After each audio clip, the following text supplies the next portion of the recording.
येणाऱ्या भागामध्ये आपल्याला आता नवीन ट्विस्ट पाहायला मिळणार आहे। नयनतारा आता नवीन अजून एक निर्णय घेते।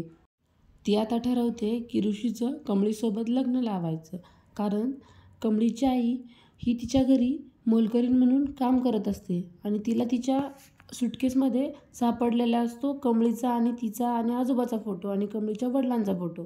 तर तिला समजतं की कमळी ही त्यांची खरी नात आहे आजींची। तर ती आता स्वार्थासाठी स्वतःच्या सगळी प्रॉपर्टी आता आपल्याला मिळणार यासाठी लग्न लावणार। तिला हे पण कळून चुकतं की ऋषीला पण हेच हवं आहे आणि ऋषी पण खुश राहील मी जर हे केलं तर। त्यामुळे तिने आता एक नवीन निर्णय घेतलेला आहे। ह्या दोघींना वाटतं हा हिचा निर्णय आपल्या नातीसाठी आणि आपल्या लेकीसाठी आहे, पण हा निर्णय असतो कमळीसाठी आणि ऋषीला ही बातमी समजली, त्यामुळे ऋषी खूप खुश झालेला असतो। हे असं कसं काय झालं याचा विचार अनिका करते आता। अनिकाला खूप टेन्शन आलेलं असतं, पण नयनताराने सांगितलेलं नसतं की ऋषीसोबत कमळीचं लग्न का करते। तिनं तिचा स्वार्थ पाहिलेला असतो आणि त्याच्यामध्ये आजी पण खुश झालेली असते, कारण ऋषी हा खूप चांगला मुलगा हे तिला माहीत असतं। त्यामुळे आजी पण खुश झाली आणि अनिकासोबत लग्न नाही होत आहे म्हणून ही दुसरं कटकारस्थान करायला थांबलेली असते। कमळीचा खूप आनंद झालेला असतो आणि आजी पण खूप खुश असते आणि ऋषीच्या सगळ्या इच्छा पूर्ण झाल्यामुळे ऋषी पण एकदम हॅप्पी असतो। पण अनिकाची आई दुसरं कटकारस्थान तयार करत असते आणि आजी ह्या दोघी मिळून दुसरं नवीन कटकारस्थान तयार करतात। पण नयनतारा आता त्यांना काडीची पण किंमत देत नाही, कारण तिला कळलेलं असतं की कमळी ही तिची मोठी नात आहे, पण ती कोणालाच सांगत नाही। कमळीला यातलं काहीच माहीत नसतं। ऋषीला खूप हॅप्पी असतो तो, पण तो कुणाला सांगत नाही काय झाले ते। आजीला पण माहिती नसतं की तिनं कशासाठी हे करते लग्न।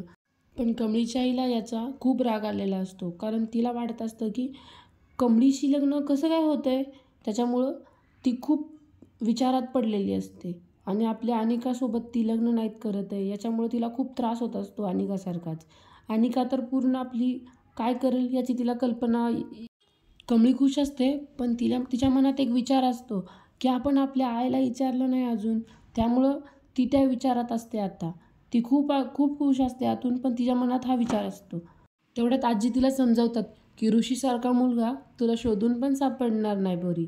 त्याच्यामुळं ती आजीचं ऐकते, पण तिच्या मनात आईची रुकरुक लागलेली असते मनातून। त्याच्यामुळं कमळी म्हणते मी गावाकडे जातो, आईला सांगतो सगळं।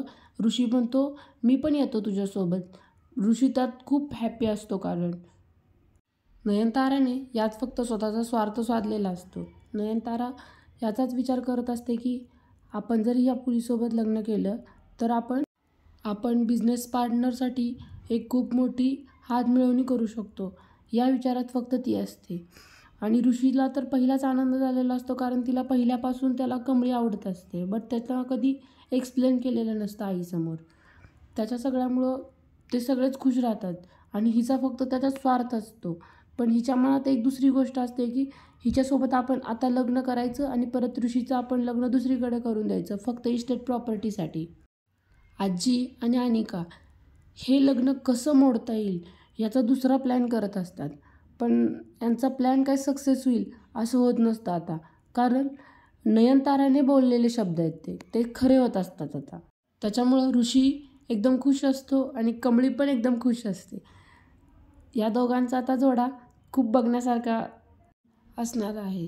त्याच्यामुळे असेच नवीन नवीन व्हिडिओ पाहण्यासाठी चॅनलला सबस्क्राईब करा, लाईक करा, कमेंट करा।